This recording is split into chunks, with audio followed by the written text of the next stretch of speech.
ওনার সমস্যা হয়েছিল যে ওনার রেকটাম ক্যান্সার হয়েছে। ওনাকে আমি ইন্ডিয়া নিয়ে গেছিলাম, ওখানে রেডিয়েশন থেরাপি দিচ্ছি। এখানে বাংলাদেশে আবার ওনাকে কেমোথেরাপি দিলাম। অনেক টাকা খরচ হয়েছে। জানুয়ারি 12 তারিখ ডাক্তারে বলেছে দিচ্ছে উনি মারা যাবেন, বাঁচবেন না বেশি দিন। ওনার ব্রেনের ক্যান্সার ছড়াই গেছে। আচ্ছা, কত টাকা খরচ হয়েছে আপনার ইন্ডিয়াতে? আমার এই পর্যন্ত প্রায় 20-22 লক্ষ টাকা খরচ হয়ে গেছে। আমি সার্জারি না করার জন্য আপনার এখানে আসছি। যে আপনি বলছেন যে সার্জারি করাতে হবে না, এটা গোটা এমনি শুকিয়ে যাবে, সার্জারি করাতে হবে, আপনি চিকিৎসা চালান।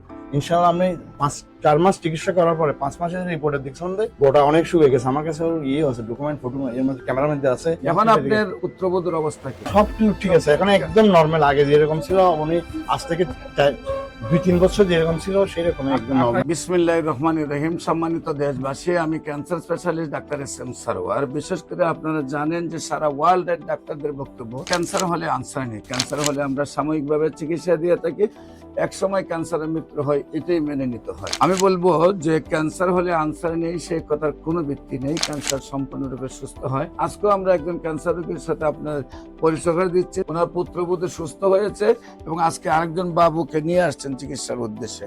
আপনার নাম? রফিক আহমদ। রফিক আহমদ। আপনার পিতার নাম? মরহুম সুলতান আহমদ। মোহাম্মদ সুলতান আহমেদ। আপনার মাতার নাম? সবিলা খাতুন। সবিলা খাতুন। আপনার গ্রাম? রাউজান। রাউজান। Post office? নোয়াপাড়া। নোয়াপাড়া। থানা? রাউজান। রাউজান। থানা রাউজান। তো গ্রামের নাম কি? পশ্চিম গুজরা। পশ্চিম বুজরা। হ্যাঁ। এটা সৌদি আরবের নাম। না না, বুজরা। গুজরা। জেলা হলো চট্টগ্রাম। আপনার পুত্রবধূ কিভাবে কি সমস্যা হয়েছিল? ওনার সমস্যা হয়েছিল যে ওনার রেকটাম ক্যান্সার হয়েছে। ওনাকে আমি ইন্ডিয়া নিয়ে গেছিলাম, ওখানে রেডিয়েশন থেরাপি দিচ্ছি। এখানে বাংলাদেশে আবার ওনাকে কেমোথেরাপি দিলাম। অনেক টাকা খরচ হয়েছে। আপনার ইন্ডিয়াতে চিকিৎসা করেছেন, বাংলাদেশের চিকিৎসা হয়েছে, সেইখানে চিকিৎসা কি সুস্থ হয়েছিল? সেখানে চিকিৎসা সুস্থ হয় নাই। সেখানে চিকিৎসা এবছর হয়ে গেছিল গত মার্চ, এই বছরের জানুয়ারি 12 তারিখ ডাক্তারে বলেছে দিচ্ছে উনি মারা যাবেন, বাঁচবেন না বেশি দিন। ওনার ব্রেনের ক্যান্সার ছড়াই গেছে। টাইমলাইন দিয়ে দিছে। হ্যাঁ, টাইমলাইন দিয়ে দিয়েছিল। উনি ডাক্তার অনেক নাম করা ডাক্তার, যিনি ওনার নাম বলবো না, কিন্তু উনি বলছেন যে এরকম বিভাগীয় প্রধান, উনি নিউরোলজির ডাক্তার। উনি বলছেন ওনার ব্রেনও ক্যান্সার ছড়াই গেছে। আচ্ছা, কত টাকা খরচ হয়েছে আপনার ইন্ডিয়াতে? ইন্ডিয়া থেকে বাংলাদেশে এই পর্যন্ত আমার প্রায় অনেক খরচ হয়েছে। সেটা বললে একটা লজ্জার ব্যাপার। না, কত গেছে মানুষ জানা দরকার, ওই জন্যই যে মানুষ অর্থনৈতিকভাবে যাতে আমার এই পর্যন্ত প্রায় 20-22 লক্ষ টাকা খরচ হয়ে গেছে। প্রায় 22 লক্ষ টাকা খরচ। আপনার এখানে সংক্ষিপ্ত ভাবে বেশি টাকা খরচ হয় না, কিন্তু ইন্ডিয়া যাওয়া আসা, এখানে চিকিৎসা করা, 8টা কেমো এখানে দিছি, 25টা থেরাপি ইন্ডিয়াতে দিছি, রেডিয়েশন থেরাপি। টোটাল 22 লক্ষ টাকা খরচ করে যখন রেজাল্ট পান নাই, ডাক্তার যখন বলছে মারা যাবে, তখন আসছেন আপনি আমার কাছে। আপনার আমার ঠিকানা কিভাবে পাইছে? আপনার ইউটিউবে দেখে। এখন আপনার এই পুত্রবধূর অবস্থা কি? এখন আপাতত ইনশাআল্লাহ সুস্থ। গতবার আপনি স্বপ্ন রিপোর্ট নিয়ে আমি এখন আল্লাহর রহমতে সম্পূর্ণ সুস্থ। আমি কি রিপোর্ট করাইছি?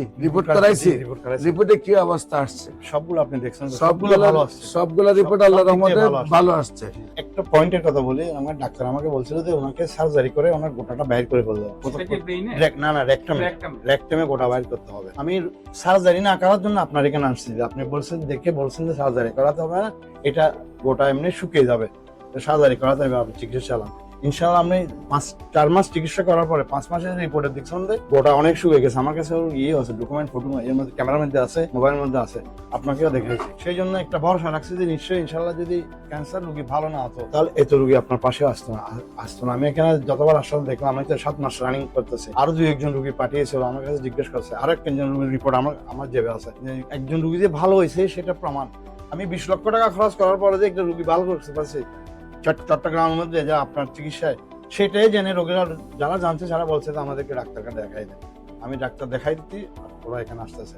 যারা আসতে একটু অসুবিধা হয় তাদের সাথে আমি আসি, এরা একটু আসতে অসুবিধা হয় সেই জন্য আমি এদের সাথে আসছি। আজকে কালকে পরশু আবার আমার পুত্রবধূ নেওয়ার ডেট, ওষুধ নেওয়ার ডেট। ওনার তো ব্রেইনে ক্যান্সারটা ছিল, ঠিক না?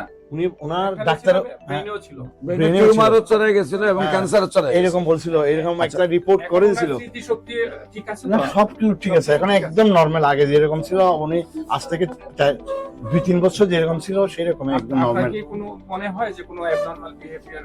না না না, এখন ওনার কাছে আমি সবসময় জিজ্ঞেস করি, তোমার যদি কোনো একটা প্রবলেম লাগে আমাকে বলবে, আমি ডাক্তারের সাথে আলাপ করবো। সম্মানিত দেশবাসী, আমি বলবো যে আপনারা যারা এই ভিডিওটি দেখছেন, ওনার পুত্রবধূর জন্য দোয়া করবেন। আর এরকম শ্বশুরও পাওয়া কঠিন যে পুত্রবধূর জন্য 22 লক্ষ টাকা খরচ করছে ইন্ডিয়া থেকে। এরকম দোয়া করি ওনার মতো শ্বশুরও বেঁচে থাক, বাংলাদেশ সব শ্বশুর এমন হয়ে যাক, আর বৌমারও এমন হয়ে যাক যে শ্বশুর যেন 22 লাখ টাকা বৌমার জন্য খরচ করে।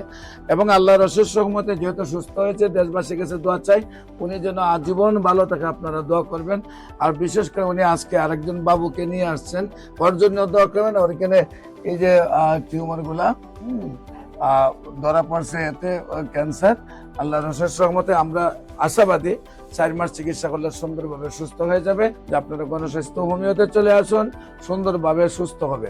সবাইকে ধন্যবাদ। যে কোনো প্রয়োজনে স্ক্রিনে দেওয়া নম্বরে যোগাযোগ করেন। আসসালামু আলাইকুম ওয়া রাহমাতুল্লাহি ওয়া বারাকাতুহু।